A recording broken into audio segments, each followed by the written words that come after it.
কুষ্টিয়ার মিরপুর উপজেলার আমলা ইউনিয়নের বুড়াপাড়া গ্রামে শিশুদের ফুটবল খেলাকে কেন্দ্র করে বিএনপি ও জামাত সমর্থিত দুই পক্ষের মধ্যে সংঘর্ষের ঘটনা ঘটেছে।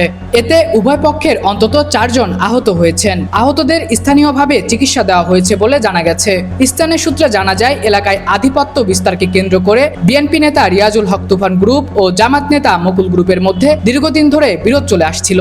এরই জেরে গত বৃহস্পতিবার সন্ধ্যায় ফুটবল খেলাকে কেন্দ্র করে দুই পক্ষের মধ্যে বাকবিতণ্ডা শুরু হয়, যা এক পর্যায়ে ধাওয়া পাল্টা ধাওয়া ও সংঘর্ষে রূপ নেয়। পরদিন শুক্রবার সকালে এলাকায় ফের উত্তেজনা দেখা দিলে বিকেলে জেলা গোয়েন্দা পুলিশ ও মিরপুর থানা পুলিশ যৌথ অভিযান চালায়। এতে বুড়াপাড়া এলাকা থেকে 21 জনকে আটক করা হয়। পাশাপাশি রামদা, হাতুড়ি সহ বিপুল পরিমাণ দেশীয় অস্ত্র উদ্ধার করা হয়েছে।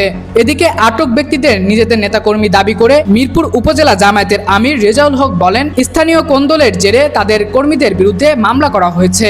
মিরপুর থানার ওসি শহীদুল ইসলাম শহীদ জানিয়েছেন, বর্তমানে পরিস্থিতি শান্ত রয়েছে এবং এলাকায় অতিরিক্ত পুলিশ মোতায়েন রয়েছে। আইন শৃঙ্খলা পরিস্থিতি স্বাভাবিক রাখতে পুলিশের অভিযান অব্যাহত থাকবে। সম্রাট ইসলাম, আন্দোলনের বাজার, ডিজিটাল।